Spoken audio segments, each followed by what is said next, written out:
Mesdames et messieurs, je vous souhaite la bienvenue dans ce webinaire au sujet de édition et documentation. Je suis Carlos Martins et comme d'habitude, vous pouvez poser des questions à travers la fenêtre chat ou alors préférentiellement par email et je répondrai aussitôt que possible. Nous allons donc démarrer ce webinaire par un modèle que j'ai fait au préalable. Ce modèle, il est bien sûr déjà calculé et aussi il y a aussi les charges, voilà, comme vous pouvez voir. Si on va dans la statique, ici par exemple, on peut voir les déformations EZ en isosurface et vous avez aussi l'étude d'armature de quelques dalles. Nous allons donc rentrer dans le vif du sujet à propos du concepteur de rapport. C'est ce qui va nous intéresser aujourd'hui. Donc ici, par défaut, j'ai déjà un que j'avais créé au préalable, mais bien sûr, vous, quand vous êtes sur un projet, que vous voulez créer un nouveau rapport, vous devez aller ici, vous voyez, créer un nouveau rapport.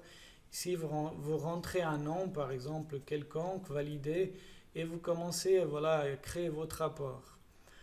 Là, en l'occurrence, je vais effacer cette partie. Là, je vais vous montrer les modèles de rapport qui existent déjà, voilà. Ici, c'est des modèles qui existent déjà dans le programme. Ça, c'est le modèle que j'ai créé moi-même. Et ici, par exemple, si je fais rétablir, vous voyez, il va me dire certainement que j'ai déjà un modèle qui est là. Et voilà, ce modèle, c'est un modèle qu'on a créé, mais bien sûr, vous pouvez aussi le changer au fur et à mesure. Là, ensuite, par exemple, dans les données de projet, vous avez les matériaux, les cas de charge, les groupes de charge, le poids par matériau, par exemple. Dans les parties logiques, vous avez donc la vue de dessus, par exemple, des dalles, la vue de dessus de la même dalle, mais avec le poids propre, avec des charges utiles, etc. Après, vous avez, par exemple, ici les déplacements, voilà, le minimum EZ et maximum avec les dessins. Ensuite, si vous descendez, vous avez ici, bien sûr, aussi, par exemple, pour les moments MX minimum, MX maximum, par exemple. Ensuite, ici, nous avons l'étude du béton armé avec les isolines d'armature, par exemple, aussi, etc., etc. Après, ce modèle, il se répète pour chaque dalle, pour chaque étage, donc. Bien sûr, ici, comme j'allais vous montrer dans cette partie-là, une fois que vous avez établi votre rapport, etc., vous pouvez le sauvegarder. Là, en l'occurrence, il dit que si j'ai fait un changement, il dit qu'il va écraser l'ancien. Voilà. Là, je dis non parce que j'ai pas envie. Ensuite, si vous avez un modèle de rapport, vous pouvez le sauvegarder, je ne sais pas, sur une clé USB, etc.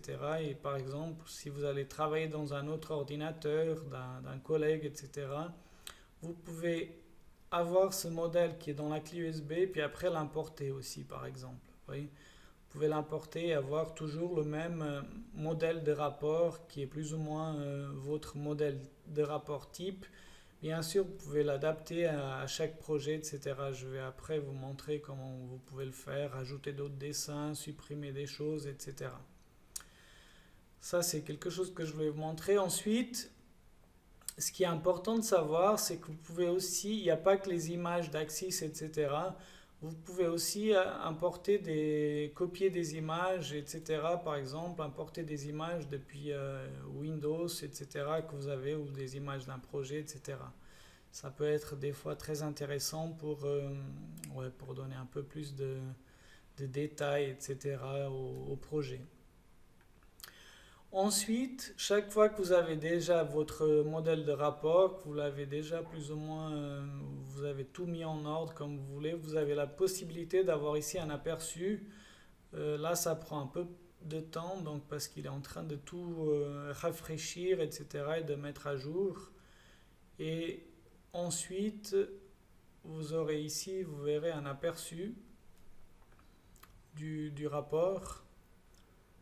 Là, bien sûr, ici, vous pouvez aussi augmenter le pourcentage. Là, en l'occurrence, j'ai 90% et ça va très bien. Donc là, si on vient là, par exemple, depuis le début, ici, vous avez donc la page titre avec le logo. Ça, vous pouvez éditer, changer comme vous voulez, par exemple. Ici, vous avez, par exemple, la table des matières.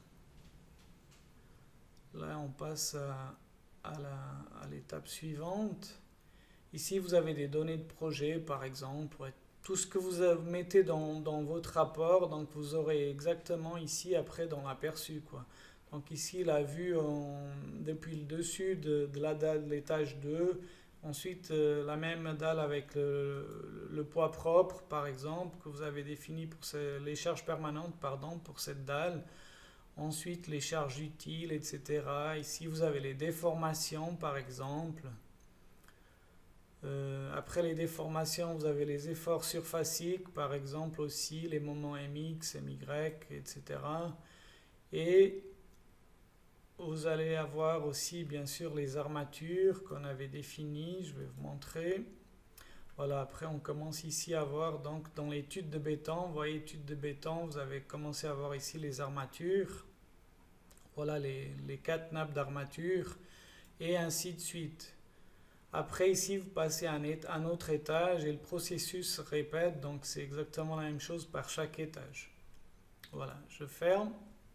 Bien sûr, là, vous auriez pu, comme vous avez pu voir, et je peux vous montrer ici, directement imprimer ce projet aussi. Voilà. Ici, vous pouvez aussi parcourir, voilà, vite fait, les pages que vous allez imprimer. Vous pouvez l'imprimer directement. Ici, dans configuration, vous pouvez aussi changer, par exemple, ici, le logo, etc.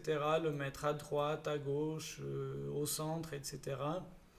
Rajouter ici donc les remarques, mettre qui est la personne responsable du projet, le titre du projet, etc. avant d'imprimer. Autres personnes, ils aiment bien, voilà, avant d'imprimer directement depuis là, parce qu'ils doivent rendre un rapport, voilà, ils veulent vraiment tout travailler, donc les tailles de police, etc.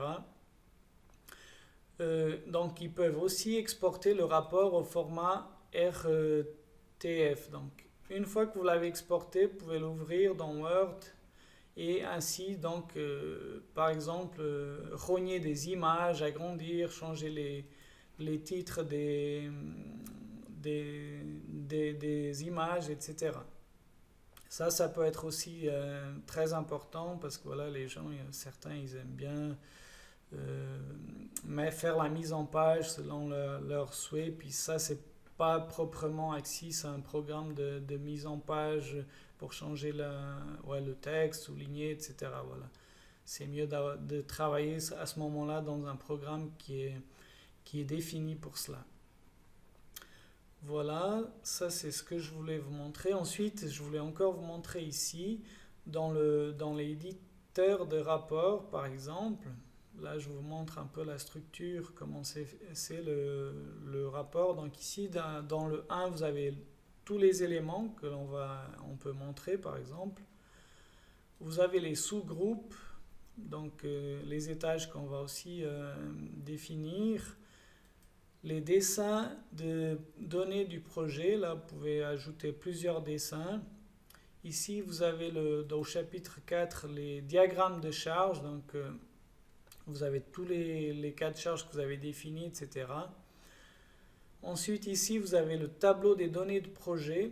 Ça, c'est aussi toutes les données que qui font partie de votre projet.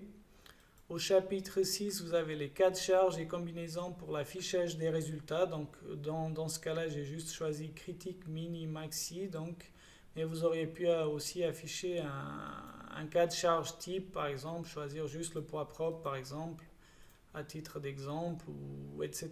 Donc, là, j'ai juste pris critique, mini, maxi pour les déplacements, pour les forces internes, les contraintes et l'étude de béton armé.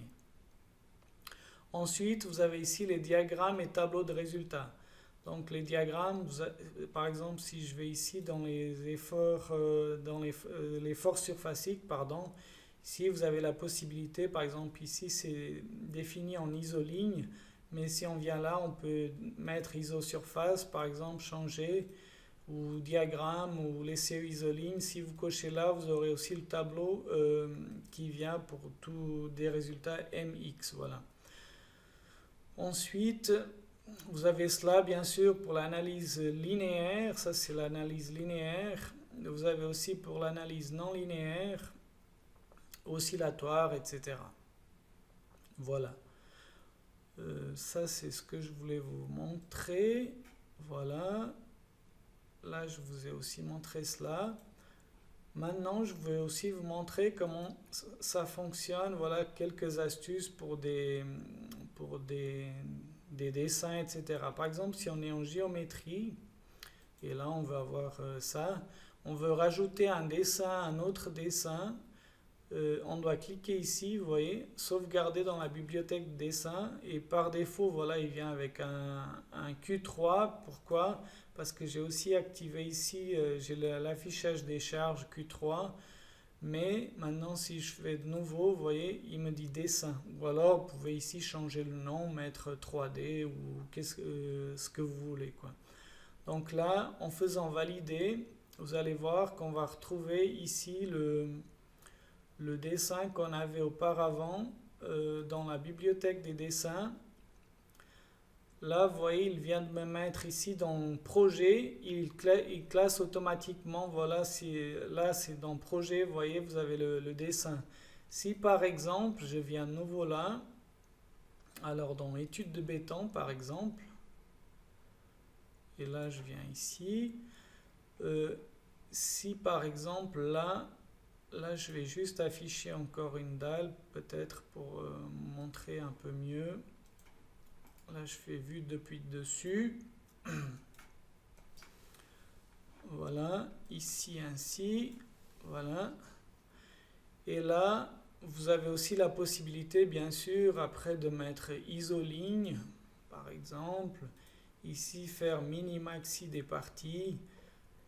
Ici, contour pour les isolignes, etc. Très important, avant de faire une sauvegarder dans la bibliothèque dessin, c'est peut-être appuyer ici pour que le dessin il soit entièrement visible. Parce que s'il y a une partie qui n'est pas visible, elle sera pas elle sera pas visible non plus dans la bibliothèque des dessins.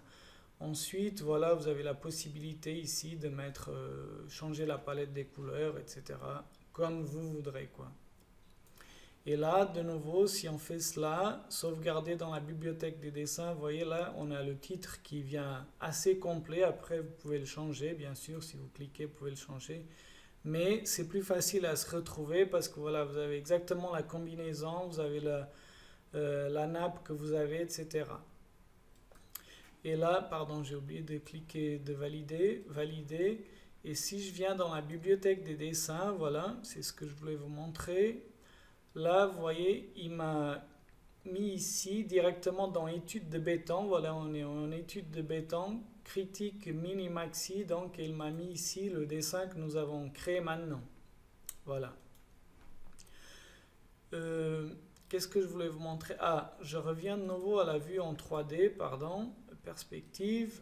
Et là, j'affiche aussi tout le modèle. Pardon, ici, je vais...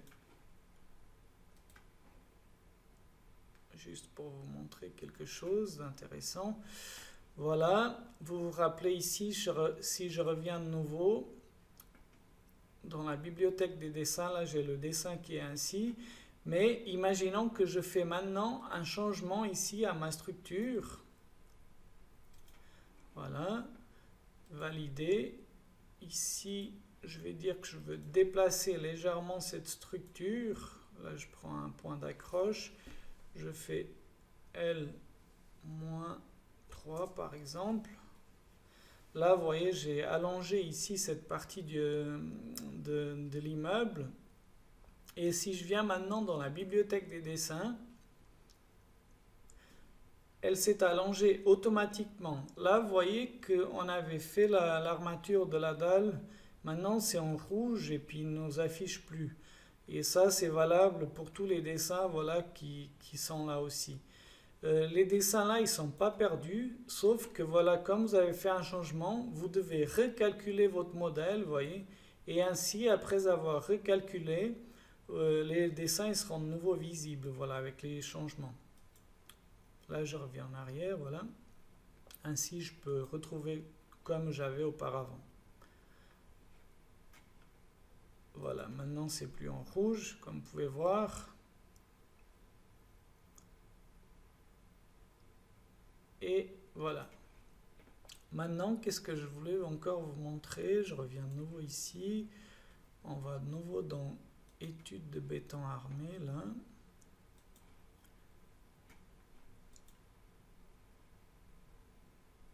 Et là, je vais juste afficher cette dalle de nouveau.